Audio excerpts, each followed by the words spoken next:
Hey guys, Rahul from Troubleshoot My Tub here. Now that you guys have your alkalinity dialed in, let's move on to the next step in the process, which is managing your pH.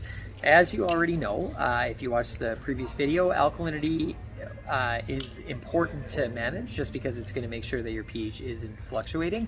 But the reality is pH is more important to focus on. And the reason why is because if your pH is super low, meaning your water is too acidic, you can get skin irritations or rosacea or hot tub rash. So you want to definitely avoid that.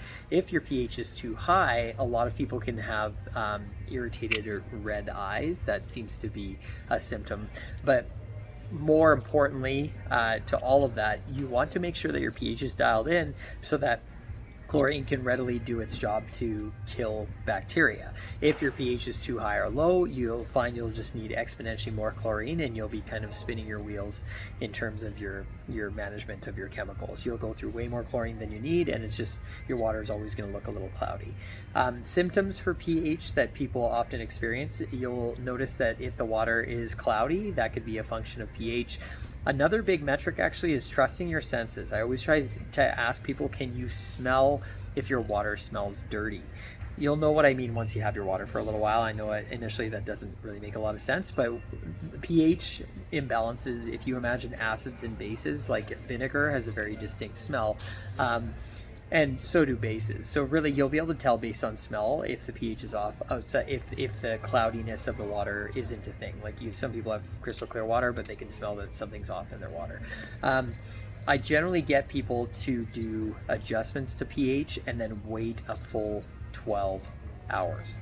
Super important on the first adjustment, especially. That's a major adjustment, so usually it takes that long for your water to acclimatize, unless you have a super small tub like a Cozy Pro, then you can wait a couple hours. Now once you do that first adjustment and you retest your water after that 12 hours ish, if you feel like you still need to do a little bit of work to bring the pH down or increase the pH, then you can get away with waiting 2 to 3 hours before testing, and then we move on to our next step.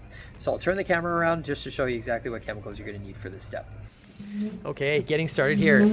pH plus, pH minus. Very straightforward. You add plus when your pH is low, you add minus when your pH is high. Now, pH minus will also affect your alkalinity a little bit. We actually don't get too fussed about alkalinity, especially if pH and alkalinity are moving in different directions. If they are moving in different directions, meaning your alkalinity is low and your pH is high, focus more on the pH and you'll have a much better time.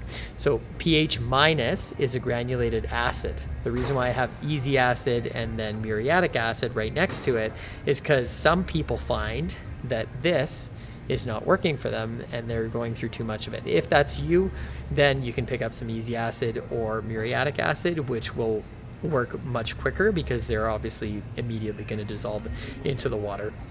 And so once your pH is dialed in, I will see you in the next video, because then we're going to move on to the next step of sanitizing the tub. Thanks for watching.